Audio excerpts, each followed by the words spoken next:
अस्सलाम वालेकुम। CAF 2 introduction to economics and finance, CAF level का सेकंड पेपर।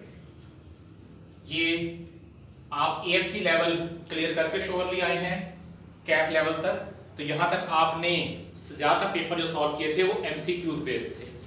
अब आपके सब्जेक्टिव एग्जाम स्टार्ट होंगे और उसी का सेकंड पार्ट है CAF 2 introduction to economics and finance. ये पेपर आपका 100 मार्क्स का होगा और इसके दो पार्ट होंगे, part A and part B. Part A आपका बेसिकली आएगा माइक्रो इकोनॉमिक्स से।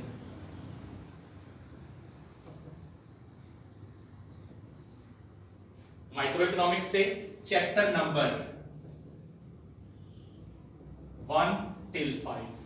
पार्ट ए आपका पहले 5 चैप्टर्स में से आएगा जो कि माइक्रो इकोनॉमिक्स के हैं। इस माइक्रो इकोनॉमिक्स में आपके आएंगे question number 1 till 4 35 marks.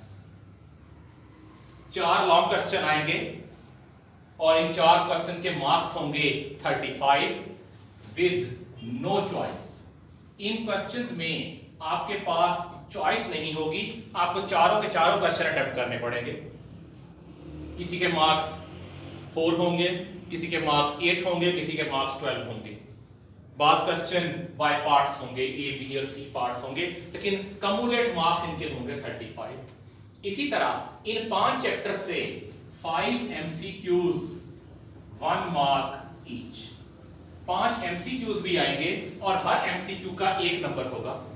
So overall part A में आपके 40 मार्क्स हो जाएंगे और इन 40 मार्क्स के अंदर आपके पास चॉइस अवेलेबल नहीं होगी, आपको सारे के सारे सॉल्व करने पड़ेंगे।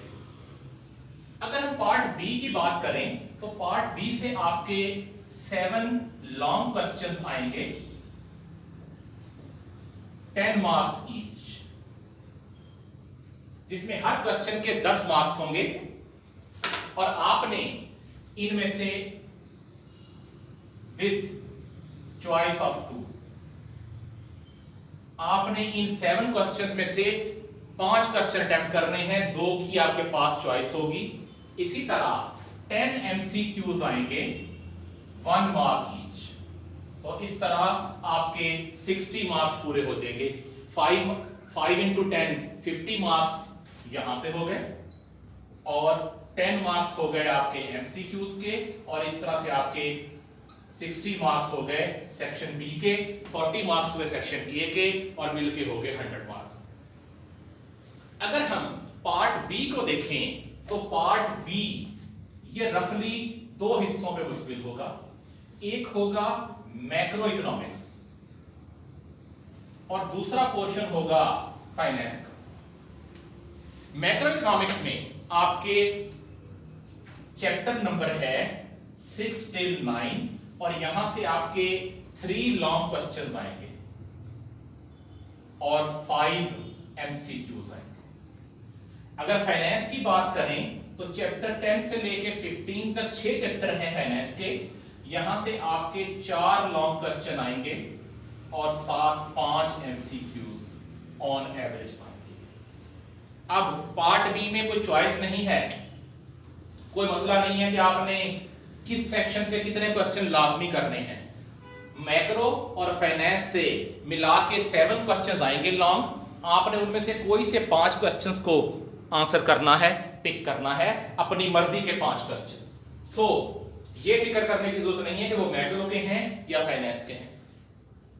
अगर हम कोर्स कवरेज की बात करें, कोर्स लेंथ की बात करें, तो आपका 50% ऑफ कोर्स जो है या स्टडी टेक्स्ट वो आपके माइक्रो इकोनॉमिक्स से रिलेटेड है। Nearly half book micro economics के साथ रिलेटेड है। 30% ऑफ स्टडी टेक्स्ट जो है वो आपके मैक्रो इकोनॉमिक्स के साथ रिलेटेड है और 20% ऑफ स्टडी टेक्स्ट ये आपका फाइनेंस के साथ रिलेटेड है। सो अगर तो आप कोर्स लेंथ के हवाले से देखें तो आधा टाइम माइक्रो इकोनॉमिक्स ले जाती है, लेकिन अगर आप एग्जाम वेटेज के हिसाब से देखें तो मैक्सिमम वेटेज फाइनेंस की है कि अगर हमने फाइनेंस अच्छे तरीके से तैयार किया हो तो 45 मार्क्स का पेपर आपका सिर्फ फाइनेंस से अटेम्प्ट हो जाता है। और आपको मार्क्स कितने चाहिए? पासिंग मार्क्स आपके हैं 50। सो अगर फाइनेंस का पोर्शन आपने अच्छे तरीके से तैयार किया हो तो आपको आपके पासिंग के चांसेस बढ़ जाते हैं, पेपर पास करने के चांसेस इंक्रीज हो जाते हैं। अब इन सब में आएगा क्या क्या? जो आपकी माइक्रो इकोनॉमिक्स है इसमें आपके आएंगे बेसिक इकोनॉमिक कॉन्सेप्ट्स, जो आपका चैप्टर नंबर 1 है। फिर इसमें आपके आएंगे theory of demand and supply, consumer equilibrium,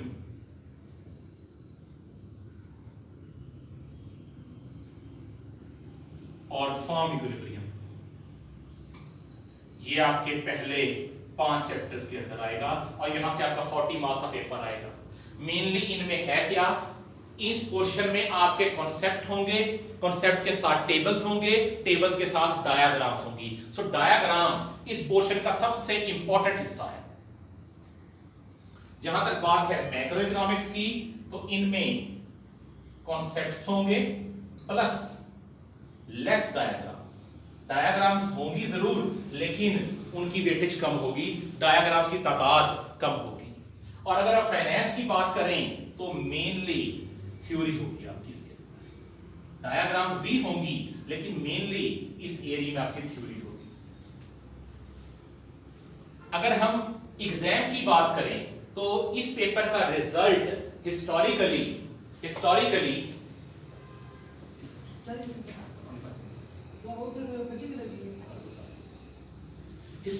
इस पेपर का रिजल्ट सेकंड लेवल पे आता रहा है लोएस्ट से, यानी कि second worst result introduction to economics and finance का है। उसकी रीजन क्या है? उसके पीछे कई वजूहात हैं। सबसे पहले स्टूडेंट्स का ओवर कॉन्फिडेंस।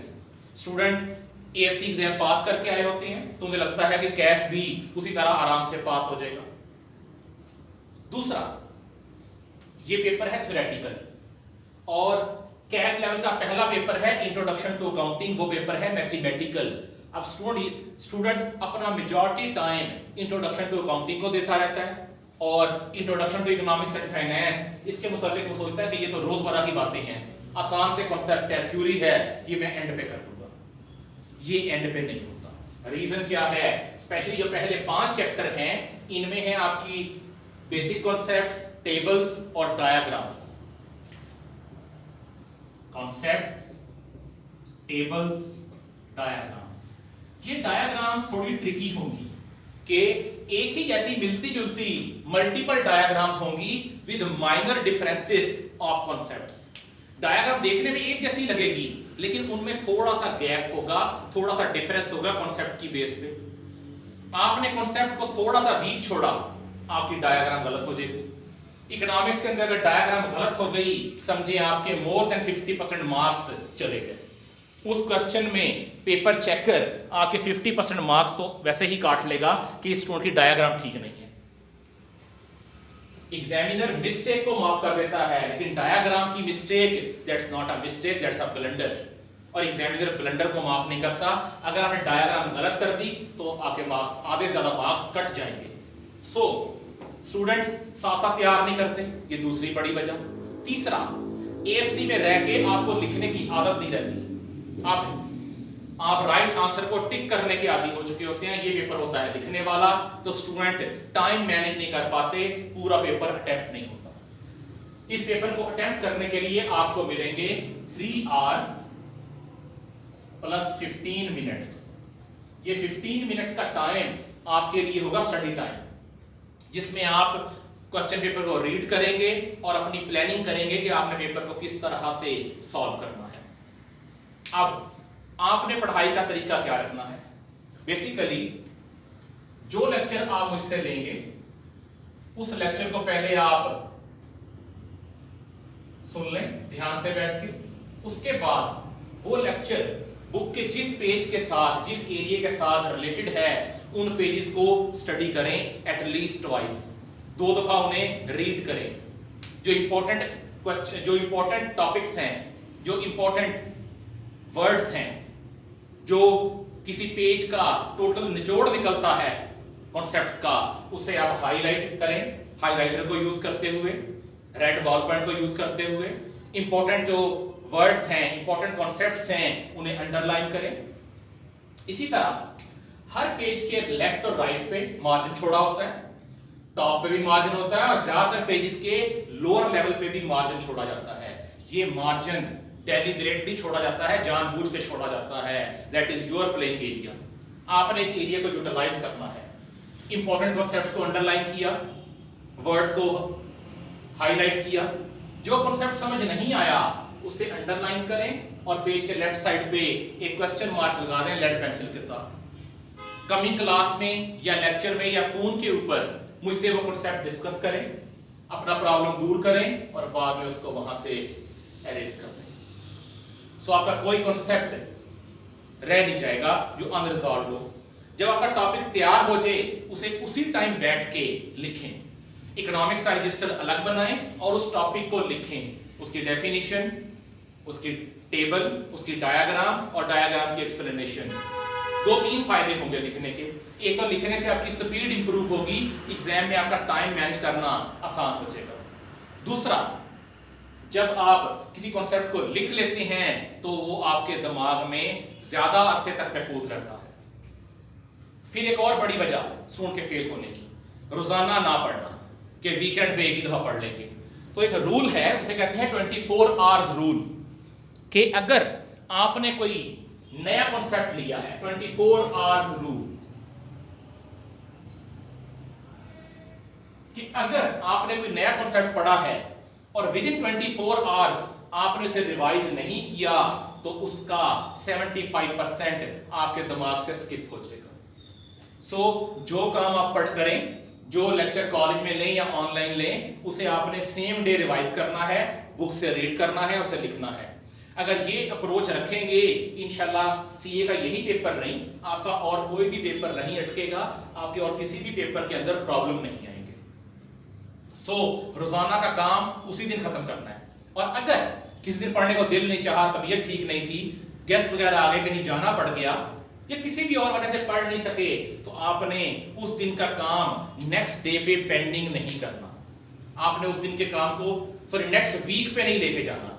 हर हफ्ते में आपके पास सैटरडे और संडे का दिन फारिग होगा, तो जो कॉन्सेप्ट आपके रह गए हों उन्हें अपने सैटरडे और संडे को प्रिपेयर करना है, ताकि एक हफ्ते का काम उसी हफ्ते में कंप्लीट हो जाए।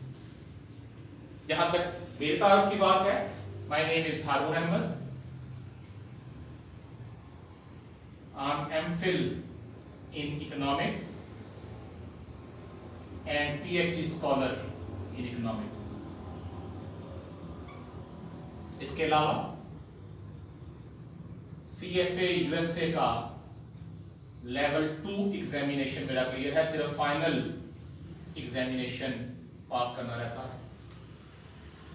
मैंने अपना जो कैरियर था वो rice school of accountancy Lahore से स्टार्ट किया था 2008 में। फिर मैंने ज्वाइन किया कैप्स कॉलेज लाहौर, फिर ज्वाइन किया CFE कॉलेज लाहौर और फिर institute of cost and management accountants of Pakistan Lahore. ये वो इंस्टीट्यूट है जहां मैंने 8 साल टीच किया है सीए को 3 सब्जेक्ट्स। मैं सीए का 3 सब्जेक्ट पढ़ा रहा हूं, AFC 3 यानी कि क्वांटिटेटिव मेथड्स, CAF 2 यानी कि introduction to economics and finance, और CAF 4 BMBS business management and behavioural studies. ये तीनों पेपर्स मैं गुज़िश्ता 12 साल से पढ़ा रहा हूं डिफरेंट अकाउंटेंसी इंस्टीट्यूशंस के अंदर। आज से 4 साल पहले फिर मैं इस्लामाबाद शिफ्ट हो गया और राइट नाउ मैं परमानेंट फैकल्टी मेंबर हूं centre for professional excellence, both campuses, Islamabad and Rawalpindi campuses. जहां तक रिजल्ट की बात है तो अल्हम्दुलिल्लाह मेरा रिजल्ट ICAP से हमेशा ऊपर रहा है, ICAP की एवरेज से ऊपर रहा है। यूजुअली मेरा CAF 2 का रिजल्ट बिटवीन 70 to 80% होता है, कि बाज एक्सेप्शंस भी हैं जब रिजल्ट 80% से क्रॉस कर गया। Same is the case with cap 4 BMPS, जहां रिजल्ट अल्हम्दुलिल्लाह 90% के करीब है और क्वांटिटेटिव मेथड का रिजल्ट ये फ्लक्चुएट करता है बिटवीन 70 to 95%। सो अल्हम्दुलिल्लाह जो रिजल्ट्स हैं वो हमेशा से अबव देन ICAP एवरेज रहे हैं। तो ये ब्रीफ सा इंट्रोडक्शन था आपके सब्जेक्ट का और टीचर का। इंशाल्लाह कमिंग लेक्चर से हम लोग इस सब्जेक्ट को प्रॉपरली स्टार्ट करेंगे।